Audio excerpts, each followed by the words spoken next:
ಭರತ ಕುಲದಲ್ಲಿ ಮಕ್ಕಳಿಲ್ಲದ ಕೊರತೆ, ಕೋಮಲ ಸೌಖ್ಯಲತೆಗೆ ಇದು ಕರಗಸವಲ.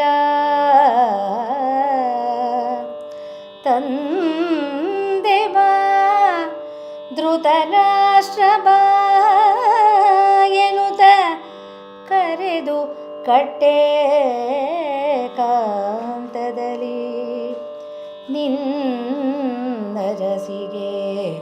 ಅನುಪಮ ಪುತ್ರ ಶತವತರಿಸುವುದು. ನಿನ್ನ ಅರಸಿಗೆ ಅನುಪಮ ಪುತ್ರ ಶತ ಅವತರಿಸುವುದು. ಕೊಳ್ಳೆಂದು ಕೊಟ್ಟನು ಮಂತ್ರಪಿಂಡಕವ.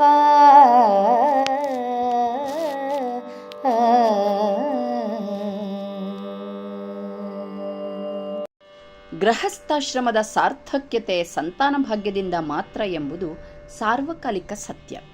ಹಸ್ತಿನಾವತಿಯ ಅರಮನೆ ಪ್ರವೇಶಿಸಿದ ವ್ಯಾಸರಿಗೆ ಭರತಕುಲದಲ್ಲಿ ಮಕ್ಕಳಿಲ್ಲ, ಸುಪುತ್ರರು ಜನಿಸಲಿಲ್ಲ ಎಂಬ ಅಂಶವು ಅರಿವಿಗೆ ಬಂತು. ನಿಪುತ್ರಕ ಯೋಗ ವಂಶಲತೆಯನ್ನು ಕತ್ತರಿಸಿದಂತೆ. ರೂಪಕ ಸಾಮ್ರಾಜ್ಯ ಚಕ್ರವರ್ತಿ ಕುಮಾರವ್ಯಾಸ ಇದನ್ನು ಸುಂದರವಾಗಿ ವರ್ಣಿಸಿ ಕೋಮಲ ವಂಶಲತೆಯನ್ನು ಗರಗಸದಿಂದ ಕೊಯ್ದಾಗಬಹುದಾದ ಯಾತನೆ ಎಂದಿದ್ದಾನೆ.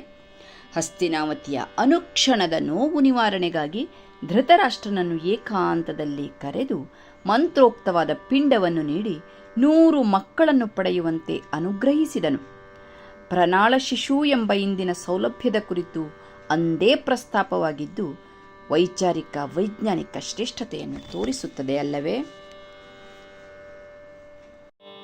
ಧರಿಸಿದಳು ಗಾಂಧಾರಿ ಗರ್ಭೋತ್ಕರವನು,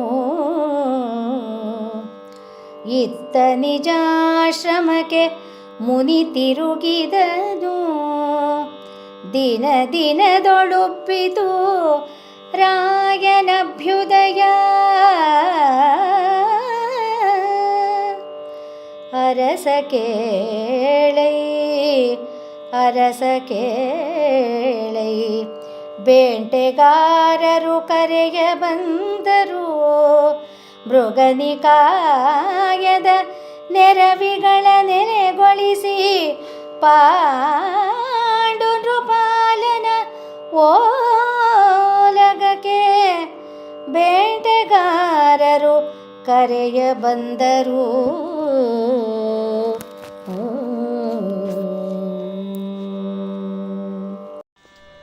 ಆಶೀರ್ವಾದದ ಫಲವಾಗಿ ಧೃತರಾಷ್ಟ್ರನ ಅರಸಿ ಗಾಂಧಾರಿ ಗರ್ಭಧರಿಸಿದಳು.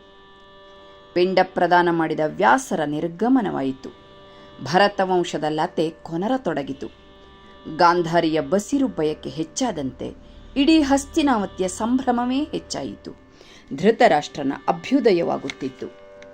ಇದೇ ಸಂದರ್ಭದಲ್ಲಿ ರಾಜ್ಯದ ಅರಣ್ಯ ಭಾಗದಲ್ಲಿದ್ದ ವನಚರರ ಬದುಕಿನಲ್ಲಿ ಅಲ್ಲೋಲ ಕಲ್ಲೋಲವಾಗತೊಡಗಿತು. ಮೃಗಗಳ ಉಪಟಳ ಮೇರೆ ಮೀರಿ ರಾಜನ ಸಹಾಯವನ್ನು ನಿರೀಕ್ಷಿಸುತ್ತಾ ಬೇಟೆಗಾರರು ಮೊರೆಯಿಟ್ಟರು. ಕರ್ತವ್ಯ ನಿರತನಾಗಿದ್ದ ಪಾಂಡುರಾಜನು ನೆರವಿಗಾಗಿ ಹೊರಟು ನಿಂತನು.